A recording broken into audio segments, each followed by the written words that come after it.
An ordinary Tuesday morning at Chicago Memorial Hospital becomes a nightmare when a wealthy businessman attacks his You can't pregnant just walk wife in away front from of this. We had a dozens of deal. Please witnesses. stop. You're Her scaring me. scream I won't let echoes you through ruin the sterile everything. corridor, and in that moment, a young surgeon makes a choice that changes everything. What happens next isn't just about one woman's fight for survival. It's about a nation demanding justice. Stay with me, because when this footage goes viral, millions of people take a stand. Drop a comment and tell me where you're watching from. The afternoon sun poured through the tall windows of Chicago Memorial Hospital, turning the polished marble floors into mirrors of light. Everything was peaceful except for the gentle hum of medical equipment and the soft rhythm of footsteps. Sarah Mitchell sat quietly in a cushioned chair near the consultation desk, her hands resting protectively on her rounded belly. She was 8 months pregnant, exhausted and hopeful. Her powder blue maternity dress seemed to glow under the fluorescent lights. What should have been a routine prenatal checkup was about to become her worst nightmare. Her husband, Marcus Mitchell, stood beside her, his designer suit pressed perfectly, his face carved from stone. The doctor had just stepped away to review Sarah's latest ultrasound results. The moment the door clicked shut, Marcus's calm shattered like glass. "Another specialist," he muttered, his voice slicing through the quiet air. "Another bill I have to pay. Do you think money grows on trees?" Sarah looked up quickly, her voice soft but steady. "Marcus, please, the doctor said the baby's heartbeat is irregular. We need to be careful." "Careful," his laugh was cold and sharp. "You've turned this pregnancy into a full-time job, private hospital, organic meals, prenatal yoga. You're bleeding me dry." Sarah's hand moved instinctively to her stomach. The baby kicked, sensing her mother's tension. "This isn't about money. It's about our daughter's life." Marcus's face darkened. "A daughter," he said slowly, each word dripping with contempt. "You mean a useless burden who will take everything I've built?" "Marcus, not here. I don't care who's watching." His voice exploded, bouncing off the walls. A nurse turned her head, froze, then quickly looked away. "You think because I'm rich you can waste my money? You live like a queen while I work myself to death." Sarah's eyes filled with tears. "I'm carrying your child. Stop acting like you're special." He stepped closer, his shadow falling across her like a threat. "You're pathetic, Sarah, and ungrateful, manipulative." In one violent motion, he shoved her chair with his foot. Sarah stumbled backward, her heels slipping on the smooth tile. She fell hard, gasping, one hand clutching her belly, the other reaching for something to break her fall. The sound echoed like a gunshot down the corridor. "Ma'am, are you okay?" a nurse called out. But Sarah couldn't answer. Pain shot through her abdomen, stealing her breath. She tried to sit up to protect the life inside her, but Marcus was already standing over her. "Get up," he barked. "You're embarrassing me." She looked up at him, her eyes wide with terror. "Marcus, the baby." Something twisted in his expression, anger, pride, something dark and final. Before his mind could stop his body, he lifted his foot and brought it down toward her stomach. The scream that followed wasn't just a sound. It was raw, primal, a cry that froze every person within earshot. Nurses stopped mid-step. A clipboard clattered to the floor. The hospital held its breath. Sarah's hands flew to her belly, trembling uncontrollably. She stared up at the man who once promised to love her, unable to comprehend how they'd arrived at this moment. From behind, a door burst open. Dr. James Carter appeared, sprinting down the hallway in blue scrubs.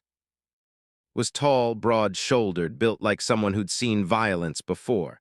"Step away from her," he shouted. Marcus turned, startled. Before he could react, Dr. Carter closed the distance in 3 powerful strides. His hand grabbed Marcus's shoulder and spun him against the wall. The impact shook the corridor. "Don't move," Dr. Carter warned, his voice deadly calm. Marcus stammered, "Do you know who I am?" "I don't care who you are," the doctor said. "You just tried to kill a pregnant woman." Security arrived within seconds. Marcus protested weakly, but his expensive watch glinted in the light as officers restrained him. Sarah was rushed to the delivery wing.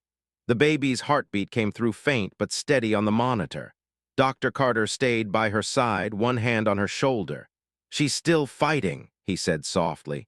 Sarah's tears fell silently. So am I. The next morning, a woman in a black designer suit entered Sarah's hospital room. Her name was Victoria Cross, Marcus's attorney. "Mrs. Mitchell," she said with a practiced smile, "I'm here to discuss a resolution. Mr. Mitchell is prepared to cover all medical expenses and provide a generous settlement. In exchange, you agree not to pursue charges." Sarah stared at her. "You want me to stay silent?" "I'd call it moving forward peacefully," Victoria said smoothly. "Legal battles take years. They're exhausting, expensive, and the media will destroy you. My client made a mistake, but he wants to make things right." Dr. Carter stepped into the room. "By make things right, you mean buy his way out of attempted murder?" Victoria's smile didn't falter. "Doctor, this is a private conversation." "Not anymore," he said firmly. "Mrs. Mitchell has witnesses, medical records, and security footage. Your client doesn't get to negotiate his way out of this." Sarah's voice cut through the tension.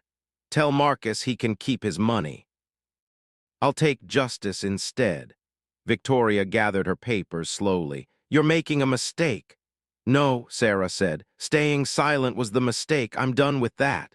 3 weeks later, the courthouse was surrounded by cameras and protesters holding signs that read "Justice for Sarah" and "No more silence."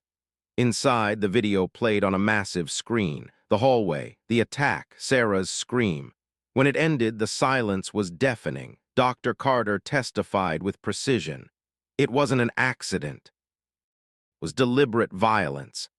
Detective Linda Hayes presented evidence of Marcus's pattern of abuse, complaints from female employees, threatening emails, a history of intimidation. When Sarah took the stand, her voice was soft but unwavering. "He told me I embarrassed him, that I made him angry. I believed him for years, but when he raised his foot, I knew there was nothing left to save." Marcus tried to defend himself. "She's twisting everything. I was just trying to teach her." Order. The judge's gavel struck hard. "Mr. Mitchell, you've just confessed." The jury deliberated for 3 hours. "On all charges, we find the defendant guilty." The courtroom erupted in quiet applause. Marcus was led away in handcuffs, his face pale with disbelief. Sarah closed her eyes, her hand resting on her belly. "It's over." 2 months later, Sarah gave birth to a healthy baby girl. She named her Alina, meaning light. Standing by the hospital window with her daughter in her arms, Sarah looked out at the Chicago skyline glowing in the sunset. "We made it," she whispered. A year later, the hospital unveiled the Sarah Mitchell Hope Center, dedicated to supporting domestic violence survivors. Sarah stood at the podium, Alina on her hip, and spoke to the crowd. "I used to think silence kept me safe," she said. "But silence only protects the person hurting you. Your voice matters. Your life matters. And you are never, ever alone." The crowd rose to their feet, applause filling the room like thunder. Outside, Sarah knelt and placed flowers at the memorial plaque. The bronze letters caught the sunlight. The Sarah Mitchell Hope Center for every survivor who refused to stay silent. She lifted Alina higher, kissing her forehead. Together, they walked into the golden afternoon light. If Sarah's story touched your heart, I need you to do something right now.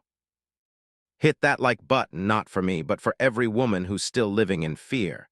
Subscribe to this channel because these stories need to be told. And most importantly, share this video. You never know who in your life needs to hear that they're not alone, that their voice matters, that they deserve justice. If you or someone you love is experiencing domestic violence, please reach out. I've put resources in the description below. You are stronger than you know. Your story isn't over yet. Now tell me in the comments, what gave you the strength to stand up for yourself or someone you love? Let's create a community of survivors and supporters. Together, we are louder than silence. Don't forget to turn on notifications, because next week I'm sharing another story of courage that will leave you speechless. Stay strong, stay safe, and remember you matter.